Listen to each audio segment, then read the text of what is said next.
A mitad del camino, entre las plantaciones de coca del Perú y Bolivia y el mercado de la droga en los Estados Unidos, y con la cercanía de docenas de pistas clandestinas de aterrizaje en La Guajira, Santa Marta exporta grandes cantidades de cocaína. Desde la llegada de los españoles, los samarios han dedicado su vida al comercio legal e ilegal.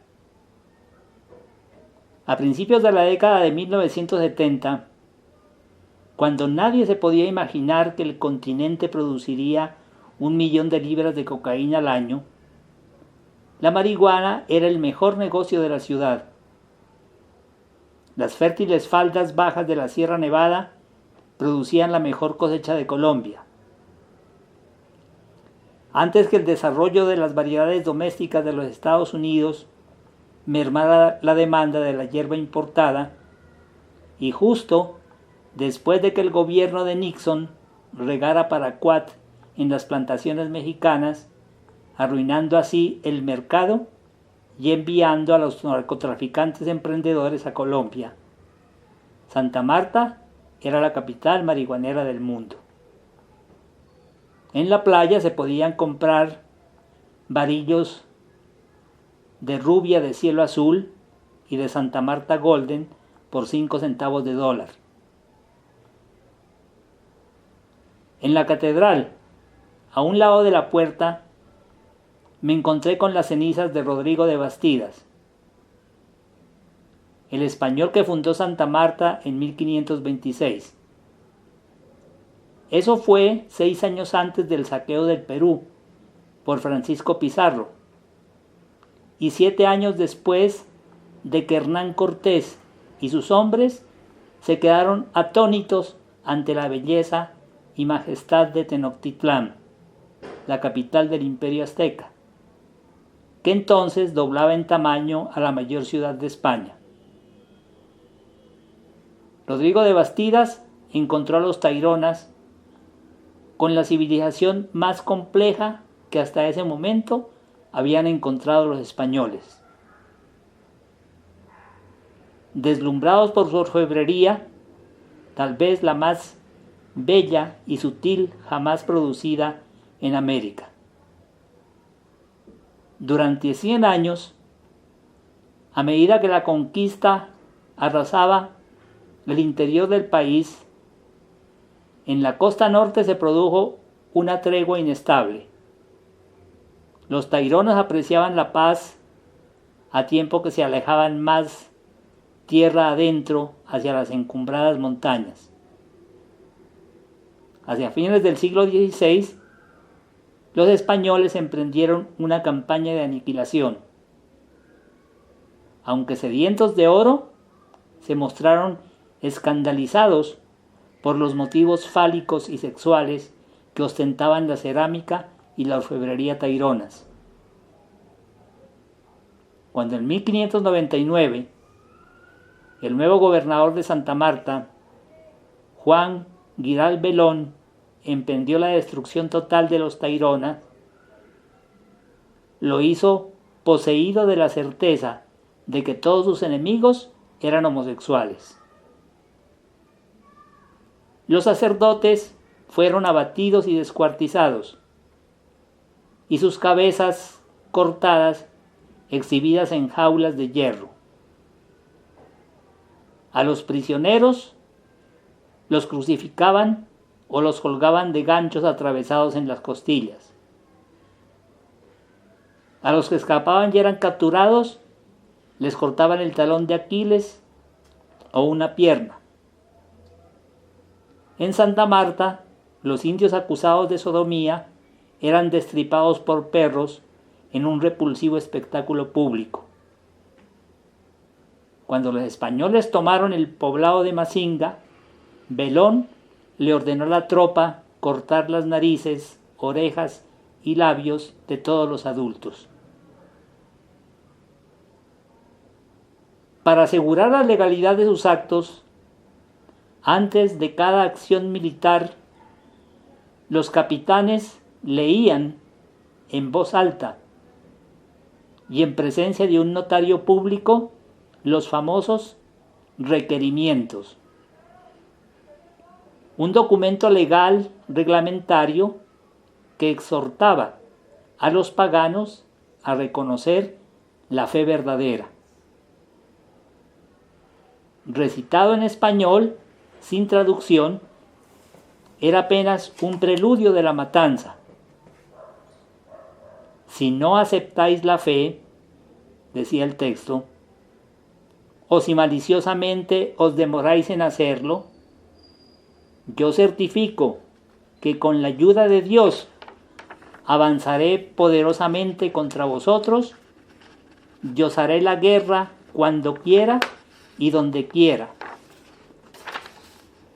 Este es mi poder, yo sujetaré al yugo y la obediencia de la Iglesia y de vuestras majestades, y tomaré como esclavos a vuestras mujeres, y en cuanto tales las venderé y dispondré de vosotros como a bien tengan ordenar vuestras majestades, y tomaré vuestras posesiones, y os haré todos los daños y perjuicios de que sea capaz.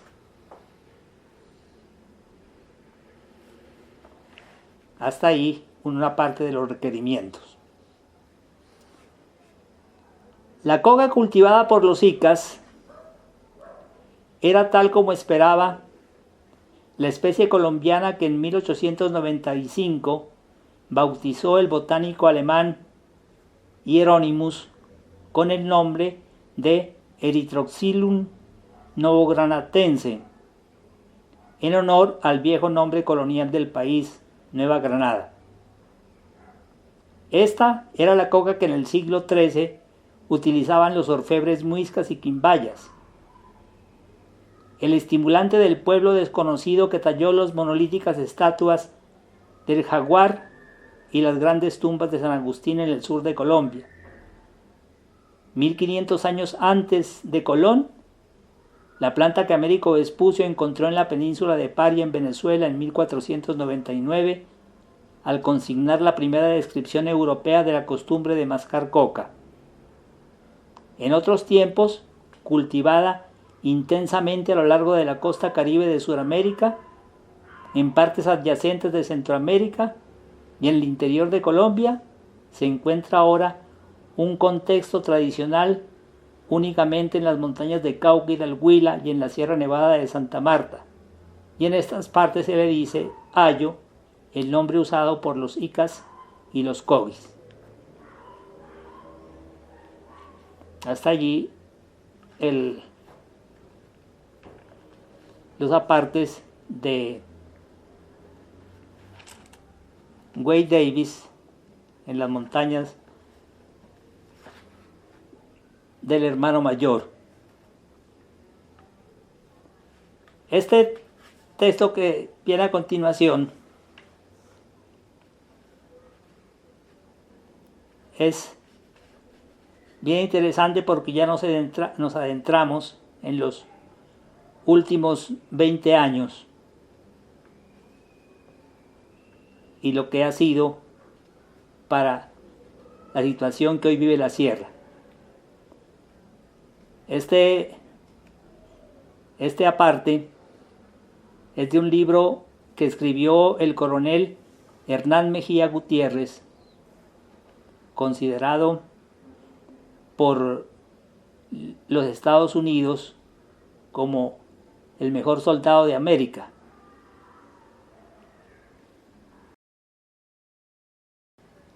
Llegué a la región del Cesar finalizando el año 2001. La extensa región del Cesar, en su configuración física, es un gran valle que se desliza desde el punto más al norte del país hacia el sur entre dos imponentes sistemas montañosos. Por el oriente, la serranía del Perijá, que demarca la línea fronteriza con la bolivariana nación vecina. Por el occidente, la majestuosa Sierra Nevada de Santa Marta, que se erige sin competidores cercanos como el macizo montañoso más alto del mundo en un litoral. Partiendo de las blancas playas del Mar Caribe, alcanza en 11 kilómetros de longitud alturas hasta 5.000 metros con nieves perpetuas en los picos Colón y Bolívar. El Cesar nace como departamento hacia 1967 y desde entonces se erige como gran despensa ganadera para propios y vecinos. Ha sido la cama de las blancas y hermosas plantaciones algodoneras y pionera del cultivo y proceso de la palma de aceite. La información fue concreta. El batallón de artillería número 2 contaba con 12 baterías o unidades fundamentales, cada una compuesta por 4 pelotones, 48 pelotones en total. De ellos, 13 eran de soldados profesionales, recién llegados a la región. Los restantes soldados eran regulares que cumplían su servicio militar obligatorio. El batallón de artillería número 2 tenía dentro de sus unidades subalternas las tropas que respondían por la seguridad de la base militar de Alguacil. Esta responsabilidad cumplían en una de las más altas montañas sobre la Sierra Nevada, frente a las nieves muy blancas del pico Colón y Bolívar. Su misión era trascendental. Debían con sus equipos de repetidoras asegurar y garantizar las comunicaciones militares de todo el norte del país. Todas las patrullas y naves que estaban en el área operando las 24 horas del día cada semana, cada mes, sin ninguna excepción, dependían de las repetidoras de Alguacil para mantener su contacto, para pedir ayuda o apoyo, para conocer las coordenadas de las demás unidades y evitar encontrarse en la noche con otras facciones de tropa. Alguacil se hacía vulnerable por su necesaria inmovilidad, enclavada en las nubes sobre los 3.800 metros de altura. Su temperatura oscilaba entre los menos 13 grados y los 5 grados centígrados. La espesa bruma y el viento fuerte eran permanentes. Los hombres que permanecían allí eran rotados cada 4 meses. Las instalaciones ocupaban un área de 2 hectáreas y estaban construidas en barro y madera, totalmente subterráneas. Las trincheras, cada una con capacidad para un núcleo de resistencia equivalente a una escuadra de 10 hombres, incluido el comandante, se comunicaban entre sí por un laberinto de profundas zanjas de arrastre. A principios de 2002, una campaña por la presidencia de la República marcaba la realidad nacional. Era febrero de aquel 2002 cuando se anunció en Valledupar la visita del candidato Álvaro Uribe Vélez. Había conocido personalmente a Álvaro Uribe Vélez 8 años atrás, cuando él era gobernador del departamento de Antioquia. El candidato Álvaro Uribe Vélez, luego de detallada exposición de la situación en el Cesar, dijo que abrigaba la posibilidad de aplicar esta estrategia en todas las regiones del país. Era lo que soñaba con el nombre de Programa de Seguridad Democrática. Como esa iba a ser su bandera de lucha en el gobierno, solicitó una copia magnética de la presentación y se comprometió públicamente a regresar el 8 de agosto de 2002 a las 6 de la mañana al Cesar si era elegido presidente. Efectivamente, el 8 de agosto de 2002, a las 5:50 de la mañana, aterrizó en Valledupar el avión presidencial FAC 001, llevando al nuevo mandatario con su comitiva ministerial, y allí fue declarada la región del Cesar como el plan piloto de la seguridad democrática.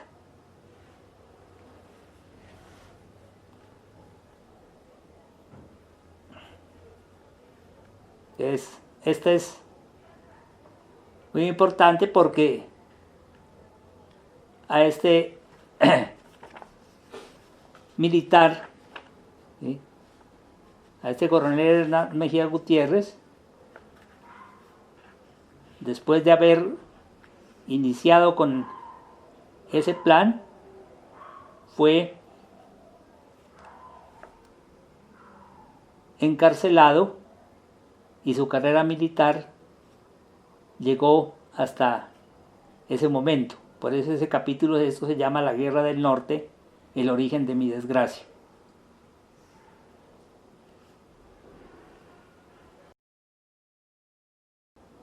Otro ensayo, unos apartes, fue escrito por Juan Mayr Maldonado, que durante el gobierno de Andrés Pastrana ocupó el Ministerio del Medio Ambiente.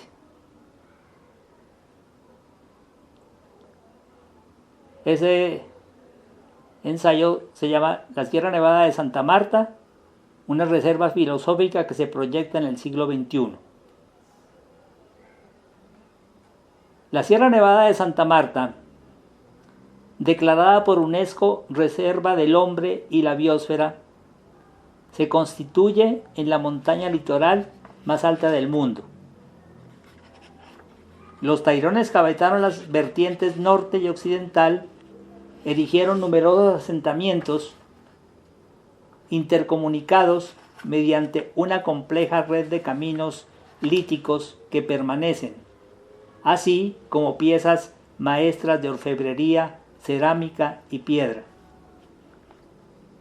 Con la llegada de los conquistadores españoles en 1502, se inicia la confrontación entre dos culturas, entre dos visiones y entre dos formas de entender el mundo.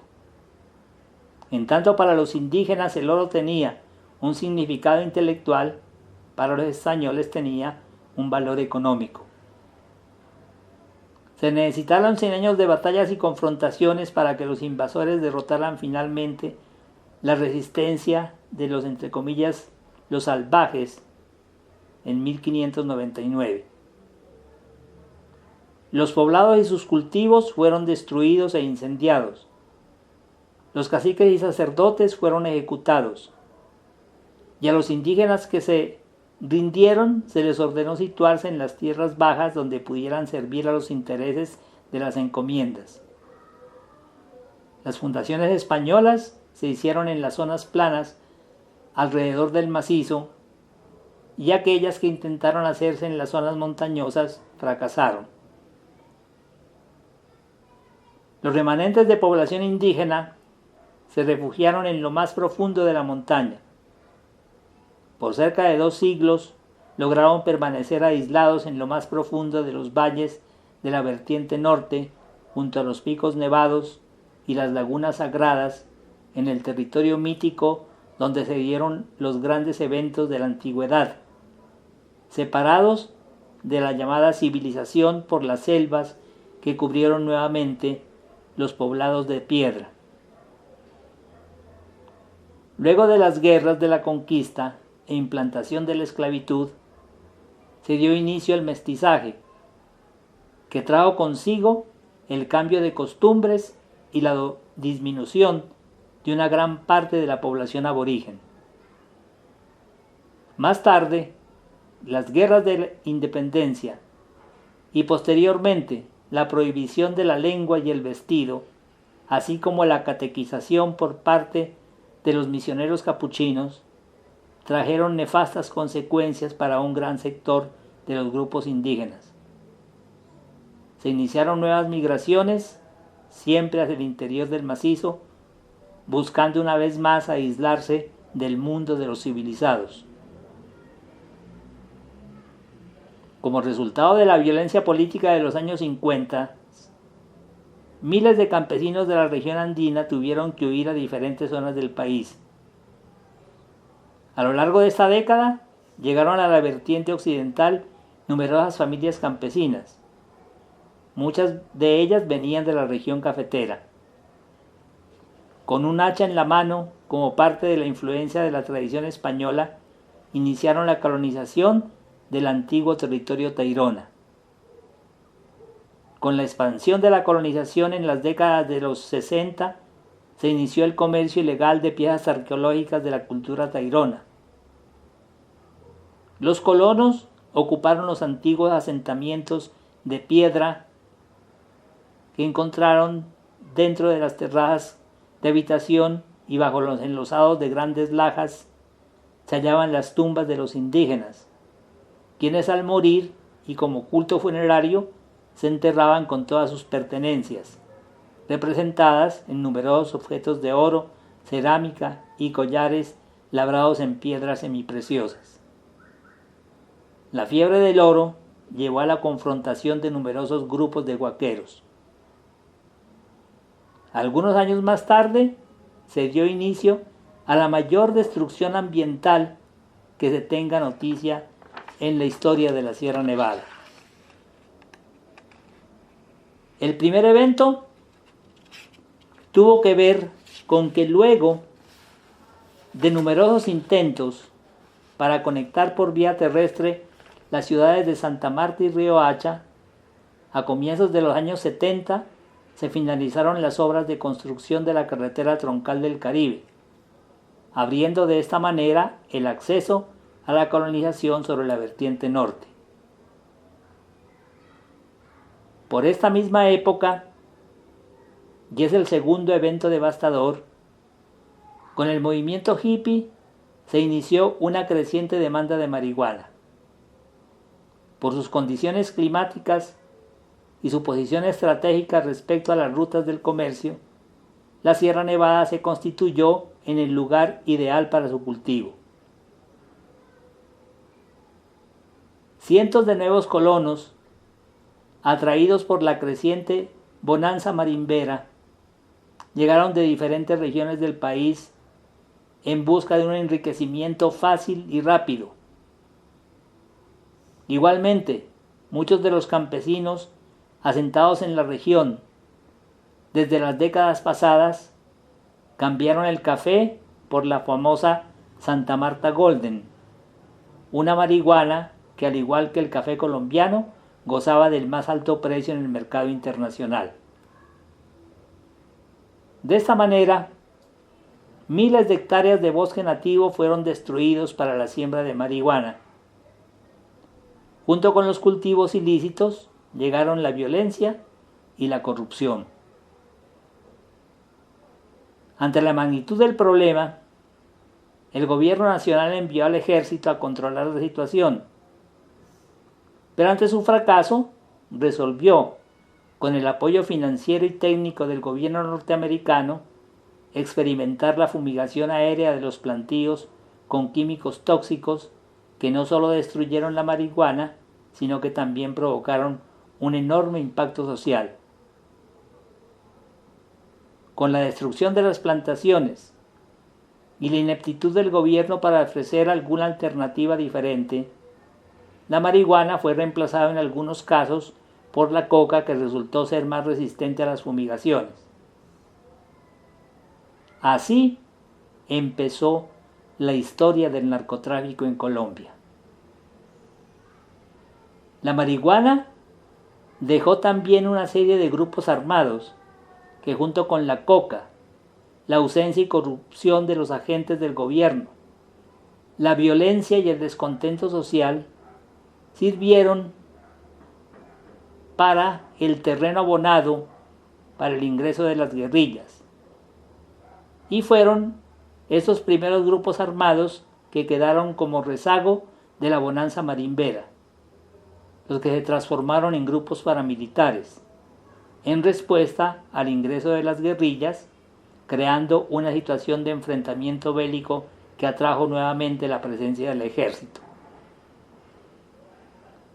Es así como en la década de los 80 presenta un desolador panorama de tierras abandonadas, violencia, suelos deteriorados y empobrecidos, y un notable incremento en los procesos de erosión como producto de la pérdida de la cubierta boscosa. Como consecuencia, reflejaron en la alteración de los ciclos de las fuentes de agua de la Sierra Nevada. De esta manera, se ponía en peligro no solo la totalidad del ecosistema y la sobrevivencia cultural, sino también la fábrica de agua y con ella el futuro desarrollo sostenible de la gran región.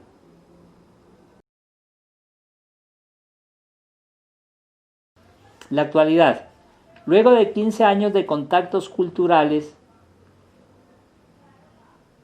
luego de 500 años de contactos culturales, la Sierra Nevada es hoy en día el producto de la historia de guerra y de resistencias, de la fusión de razas y religiones, de numerosas migraciones, de la influencia que ejerce la demanda externa de productos locales y de múltiples intereses políticos y económicos.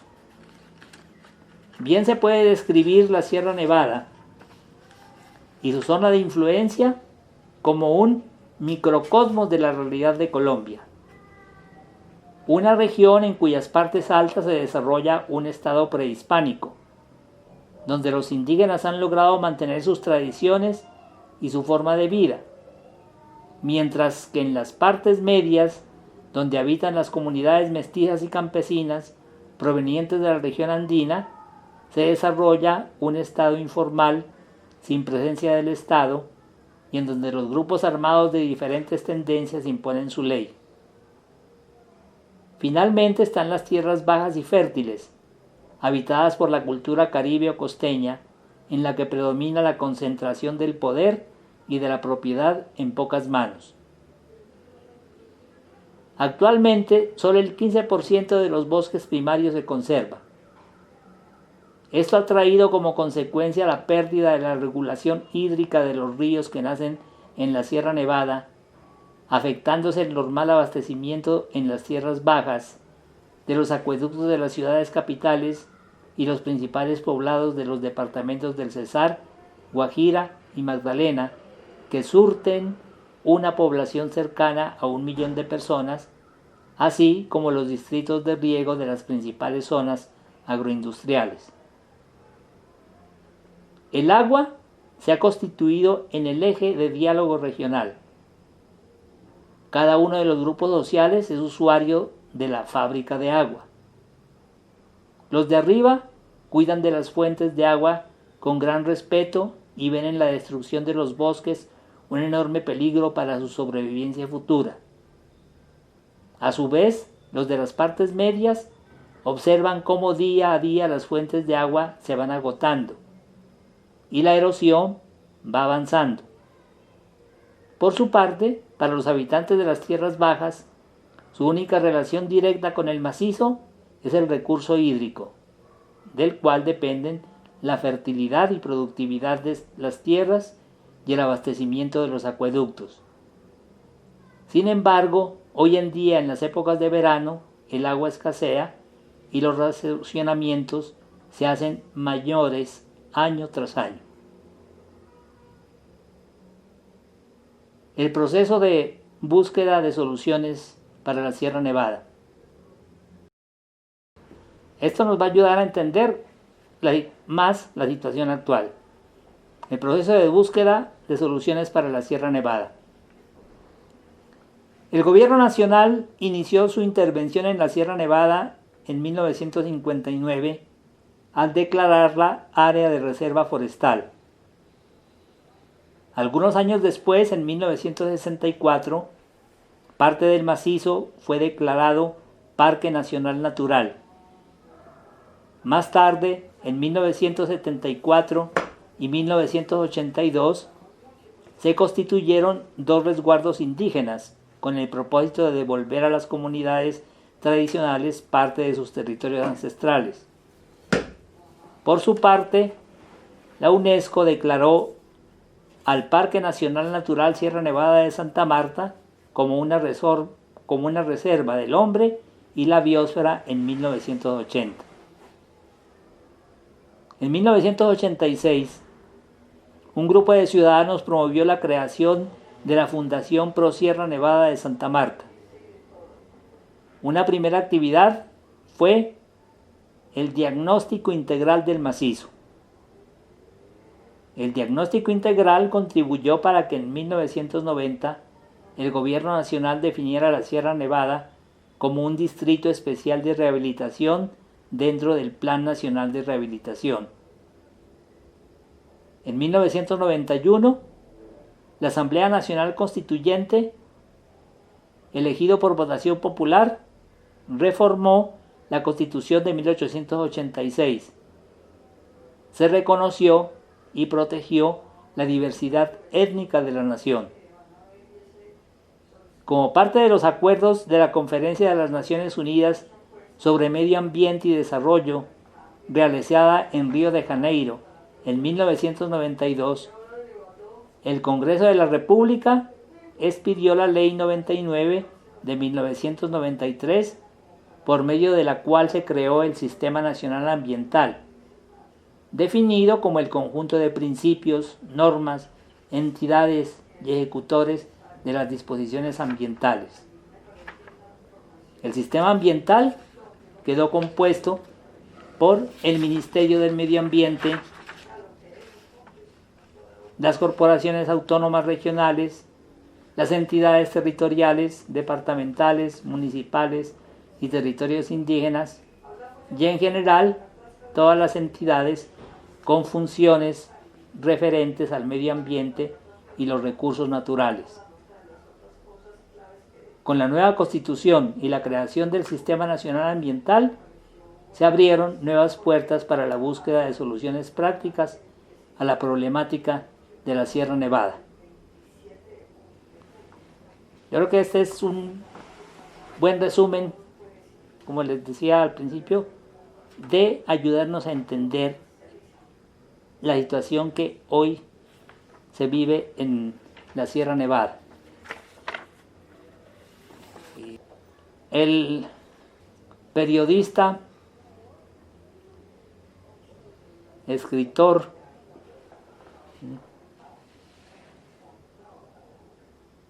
Alfredo Molano Bravo escribió en un ensayo que hizo para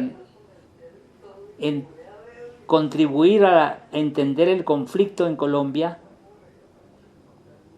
un estudio que se llama Fragmentos de la Historia del Conflicto Armado, 1920-2010.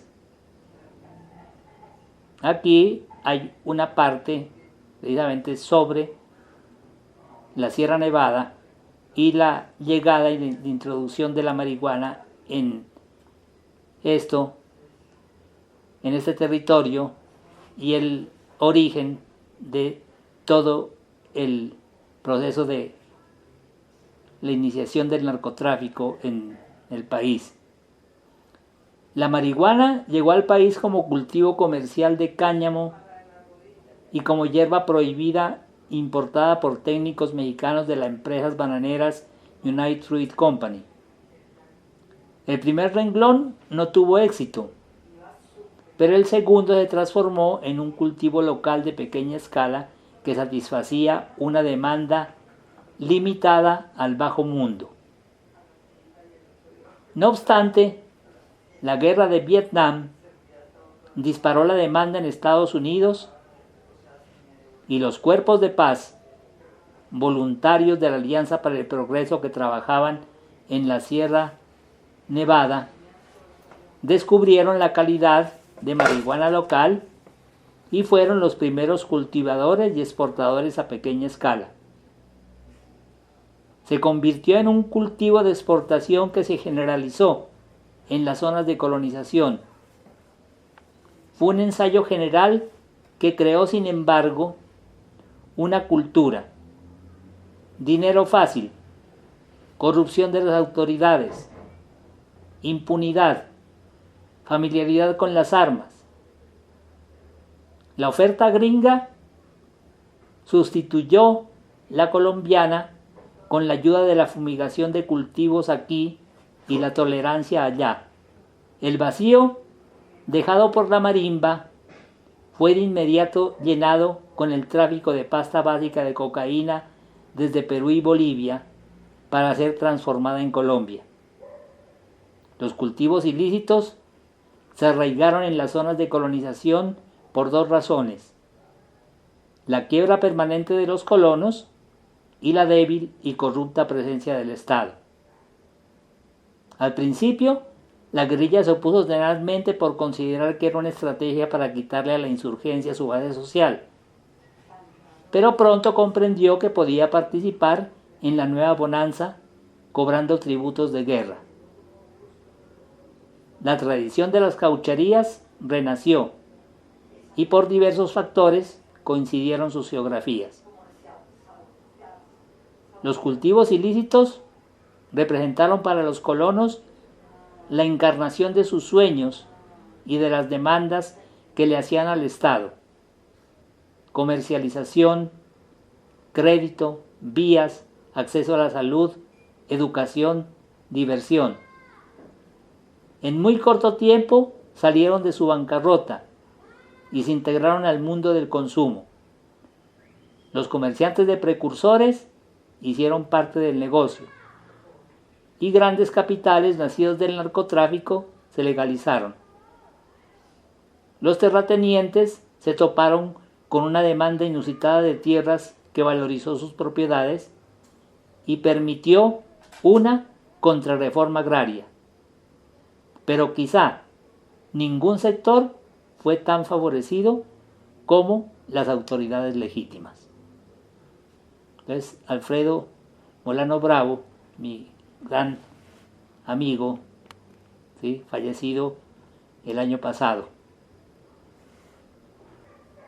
Esa serie de fragmentos que acabamos de leer nos van a servir a todos para entender mejor todo el fenómeno que estamos viviendo en todos los órdenes,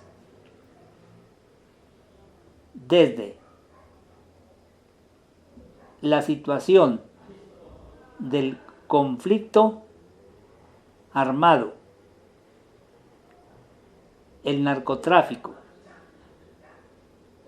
el interés por parte de los gobiernos sobre la Sierra Nevada, ¿sí?, que hoy se convierte precisamente en lo que Juan Mayr Maldonado califica como una reserva, ¿no?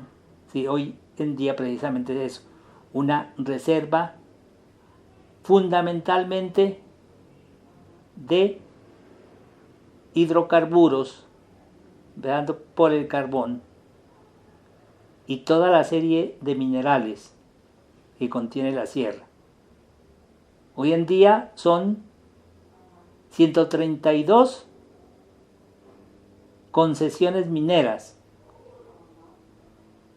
que ya están aprobadas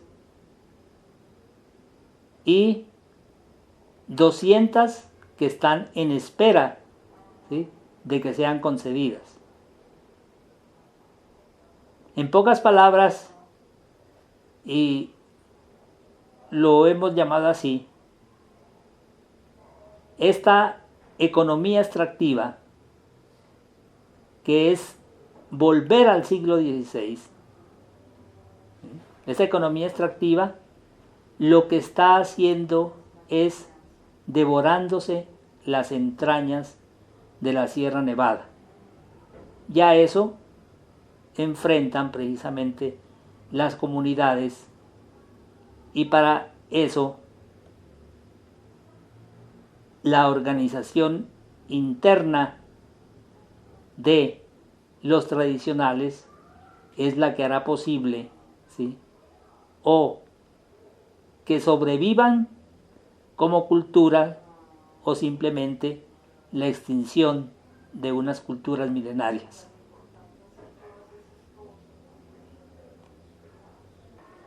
El poeta nicaragüense y monje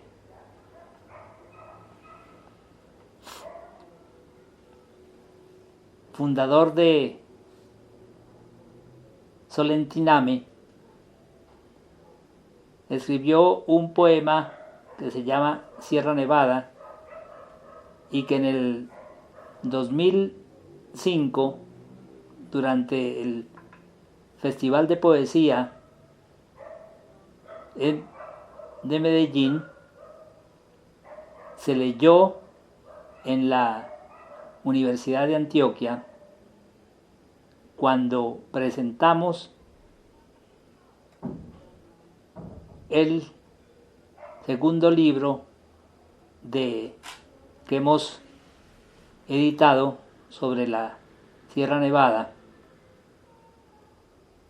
Entonces estuvo ahí presente Ernesto Cardenal y leyó el poema, del cual retomo una parte para ustedes. Sierra Nevada. Están en la Sierra Nevada. Son monoteístas y Dios es mujer. Primero estaba el mar. Todo estaba oscuro. No había sol, ni luna, ni gente, ni animales, ni plantas. Solo el mar estaba en todas partes. El mar era la madre. Ella era agua y agua por todas partes. Y ella era río, laguna, quebrada y mar. Y así ella estaba en todas partes. Así, primero solo estaba la madre. La madre no era gente, ni nada, ni cosa alguna. Ella era Aluna. Ella era espíritu de lo que iba a venir. Y ella era pensamiento y memoria. Así la madre existía solo en la luna, en el mundo más bajo, en la profundidad, sola. Aluna, Aluna, es el mensaje de la Sierra Nevada. El que no piensa, no vive. Es como una persona muerta. Hay personas que no piensan, por eso no viven. Son muertos y no sirven. Solo comen y duermen, pero no viven. Los civilizados son así. Sierra Nevada. Una vez desde Santa Marta vi la Sierra Nevada. Hubiera querido ir allí donde se vive en la luna. Estaba lejos. Vi y vi esa nieva. Yo estuve allí en la luna. Poeta Ernesto Cardenal. Venimos, pues te digo, el contenido de eso es muy, muy poderoso, ¿sí? Y muy diciente y en tan poco espacio y todo se hace un recorrido, ¿sí?, que te permite darle la vuelta desde antes hasta hoy, ¿no? Y muy bueno. No, pues ahí yo pienso, ¿no es cierto? Para mí, pienso, yo hubiera querido que alguien alguna vez hubiera llegado o hubiera encontrado, ¿sí?, un resumen así de esto, ¿sí?, que me ayudara a saber sobre la Sierra Nevada, ¿sí? Estaría profundamente agradecido. Entonces, yo espero que sirva precisamente, ¿no?, para entender la necesidad de que se mantenga viva esa cultura, ¿sí?, que esa es la gran riqueza que tenemos. Ha profetizado que iba a llegar una pandemia de esa dimensión.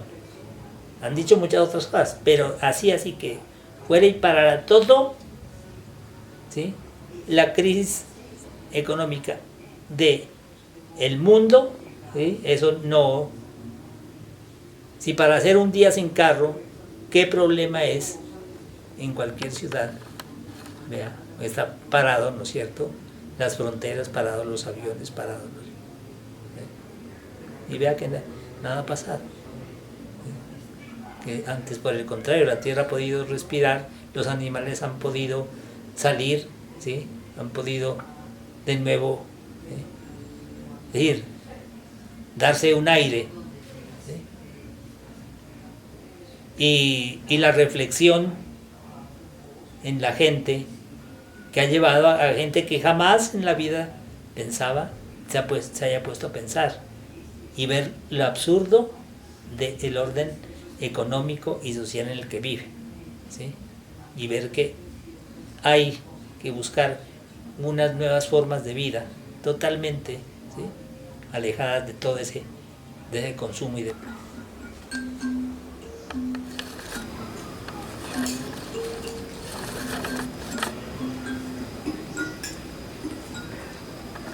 Sí, pero este domingo, te digo, ha estado muy productivo.